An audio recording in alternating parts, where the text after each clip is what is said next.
के पास पेपर की तरफ चलते हैं, वही हमारा पैटर्न, हम रिवर्स ऑर्डर में आते हैं।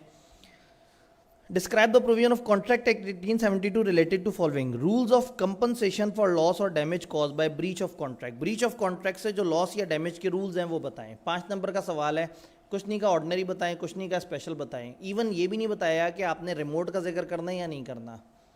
कानून याद है, लिखते हुए शर्माना नहीं है, जब भी कम और ज़्यादा में डाउट हो ज़्यादा लिख देना है। तो आपको जो जो डैमेजेस से रिलेटेड जहन में आ रहा है वो लिख दें। कम से कम ऑर्डिनरी डैमेज, स्पेशल डैमेज और रिमोट डैमेज अगर आप लिखना चाहें लिख दें। उस टाइम पे ये नहीं सोचना कि मेरा टाइम वेस्ट हो रहा है। 1-1.5 मिनट इजाफी लगने से अगर कंफर्म हो जाता है कि आपको नंबर मिल रहे हैं तो वो लिख देने चाहिए। तो क्रैमिंग वाले सवालों में ये जहन में रखना है। What do you understand by ordinary damage and special damage? Briefly describe the rules relating to award of each of above type of damages under Contract Act. Ordinary और special damage और ये कब अवार्ड होंगे, 4 number के लिए पूछ लिया, दोनों की डेफिनेशन दे दी। और ऑर्डिनरी हमेशा अवार्ड होंगे और स्पेशल कब अवार्ड होंगे भला, जब पहले से पता होगा।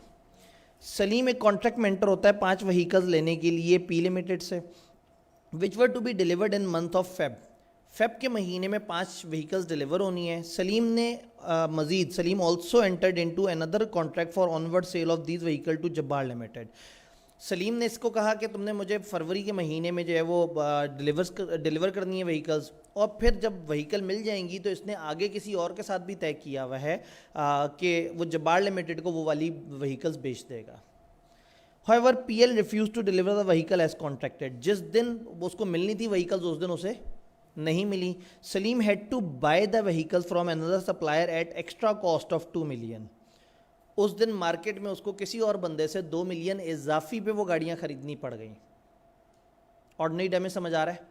उस दिन उसने गाड़ियां नहीं दी, मार्केट में किसी और से लेनी पड़ी, उसने कितने की दी, 2 मिलियन इजाफी पे दी। अच्छा, Salim also had to pay compensation of 0.6 million to Jabbar limited. ये जब्बार लिमिटेड कौन था भला? JL, जिसको बाद में आगे डिलीवर करनी थी। तो हुआ ये कि टाइम पे डिलीवर नहीं हुई तो आपको गाड़ी मार्केट से महंगी मिली, 2 मिलियन ऑर्डिनरी डैमेज हो गया। और जो गाड़ियां मिलने के बाद आपने जब्बार लिमिटेड को देनी थी उसने जो आपको पेनल्टी चार्ज कर दी 0.6 मिलियन, कौन सी मिलेगी कौन सी नहीं मिलेगी? 2 मिलियन फॉर श्योर मिलेगी। 0.6 मिलियन के बारे में शायर क्या कहता है? At the time of formation अगर बताया होगा तो मिलेगा, वरना नहीं। वो कह रहे हैं जी एनालाइज द अबव सिचुएशन, ऊपर वाली सिचुएशन को एनालाइज करो। तो आपके यहाँ 2 तरह के सिनेरियो हैं, एक ऑर्डिनरी डैमेज और एक स्पेशल डैमेज है। और कमेंट करें कि क्या सलीम को कोई कंपनसेशन मिलेगी PL से। तो हम कहेंगे हाँ जी सलीम को ऑर्डिनरी तो लाजमी मिलेगी, स्पेशल एक सूरत में मिल सकती है अगर at the time of making contract उसने बताया होगा अपने अगले वाले कॉन्ट्रैक्ट का। बात समझ आ रही है? एक ही तरह का सवाल है जिससे चीज़ समझ आ जाती है। Sariya trader agree to supply building material to KC on 10 September 2020 for construction of a charitable hospital in district Malir. एक जगह पे चैरिटेबल हॉस्पिटल के लिए एक जो ट्रेडर्स हैं सरिया ट्रेडर्स, उन्होंने कहा है कि हम आपको सप्लाई करेंगे बिल्डिंग मटेरियल ख्वाजा कॉन्ट्रैक्टर्स को। ठीक हो गया, 10 सितंबर को देना है, लेकिन ड्यू डेट पे सरिया ट्रेडर्स जो है वो अपनी ऑब्लिगेशन फुलफिल नहीं कर सके। What will you answer if Khwaja contractor had to procure building material from another supplier at a price higher than the price agreed with ST? ST ने जितने में सप्लाई करना था वो उस दिन सप्लाई तो नहीं किया, वो बेचारे को कहीं और से अगर एक्स्ट्रा पैसे दे के लेने पड़ गए। And also had to pay a penalty of 50,000 to owner of hospital for construction delay. और कंस्ट्रक्शन का डिले, सरिया आना था उसके बाद काम होना था, तो वो आगे जो डिले हुआ हॉस्पिटल में उसमें भी आपको जुर्माना पड़ गया। तो अब कानून क्या है, क्या मिलेगा और क्या नहीं मिलेगा? ये जो इजाफी पैसे देने पड़े ये तो लाजमी मिलेंगे, जो सरिया ख़रीदने के लिए या जो सामान ख़रीदने के लिए देने पड़े। और उसके अलावा वो जो अगला वाला लॉस है वो तब मिलेगा अगर पहले से बताया होगा कि मैं आपसे इसलिए ले रहा हूँ और मैंने आगे करना है और आगे मुझे नुकसान हो सकता है। देन 19 जनवरी 2022 को PF agree to supply 500 kg of strawberries to NIL on 15 Feb। 19 जनवरी को कॉन्ट्रैक्ट होता है कि हम 15 फरवरी को आपको सप्लाई करेंगे 500 kg strawberries at a discounted price to be pay in advance. हमें एडवांस में पैसे दे दो, हम आपको स्ट्रॉबेरीज दे देंगे।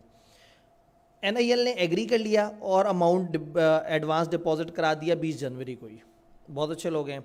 NIL had a plan to introduce strawberry flavoured milk in March 2022। उनका प्लान ये था कि स्ट्रॉबेरी जब आ जाएगी तो स्ट्रॉबेरी फ्लेवर का मिल्क जो है वो मार्केट में इंट्रोड्यूस कराएंगे मार्च में, उनको स्ट्रॉबेरी कब मिलनी है? 15 फरवरी को।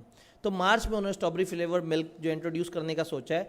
15 फेब को PF fail to deliver the strawberries, लेकिन वो ड्यू टाइम पे स्ट्रॉबेरीज डिलीवर नहीं कर सके। बताएं एनआईएल को क्या रेमेडीज अवेलेबल है? उसको ड्यू डेट पे स्ट्रॉबेरी नहीं मिली तो उस दिन जो मार्केट में डिफरेंस होगा वो क्लेम कर सकता है। पहली बात ये कि ये भी डिस्कशन की जा सकती है कि टाइम एसेंस था या नहीं था। फेब में उसे मिलने और मार्च में उसने स्ट्रॉबेरी फ्लेवर्ड मिल्क मार्केट में इंट्रोड्यूस कराना है। अब सवाल ये नहीं बता रहा कि वो फेब में मिलने के अगले दिन से काम शुरू हो जाना है। ऐसा थोड़ी कि अचानक से जो है वो आप मार्च में एक डिसीजन लें और जनाब फ़ौरन से वो तैयार हो। तो पॉइंट यहाँ पे यही है कि अगर यहाँ टाइम एसेंस है तो अब इनके पास इख्तियार है कि ये कहें जी आपने हमारे साथ नाइंसाफ़ी की है, उस दिन मार्केट से स्ट्रॉबेरीज खरीदें, जितना ऊपर इजाफी रेट पे मिलेगी वो पे करना पड़ेगा। What would be your answer if PF offered to deliver only 300 kgs of strawberry to NIL on due date? Due date पे वो कहते हैं अच्छा चलो ठीक है 500 तो नहीं 300 ले लो। आपको याद है एग्री पार्टी लॉस को कम करने की कोशिश करती है, तो ऐसे में उसको 300 ले लेने चाहिए और 200 का लॉस कंपनसेशन मांग लेनी चाहिए और मार्केट में देख लें कि वो किस तरह से है। इसमें एक और पॉइंट भी है जो चैप्टर 6 से रिलेट करता है, ऑफर ऑफ परफॉर्मेंस। कि अगर एक बंदा आपको कह रहा है कि जी मैं आपको कुछ चीज़ें सिलेक्टेड दूंगा और कुछ नहीं दूंगा तो ये एक अच्छी ऑफर नहीं होती। तो बहरहाल ये कई जगह से आंसर हो सकता है। इस चैप्टर में रहते हुए इसको हम ज़्यादा बेहतर आंसर कर सकते हैं कि हम कह दें कि जी आप 300 kg ले लें। हम क्या कहते हैं at the time of breach देखो आपके पास क्या क्या ऑप्शन अवेलेबल हैं। तो एक ऑप्शन ये अवेलेबल है कि भाई 300 तो मिल रहा है वो तो पकड़ो ना सबसे पहले। 200 की बहस है, 200 मार्केट से जाके खरीदो और 200 के ऊपर जितना जुर्माना बनता है वो दे दिया जाए। अब जिद नहीं है कि नहीं भाई अब तो तुम्हें 500 kg का ही मैं जुर्माना चार्ज करूंगा। बात समझ आई?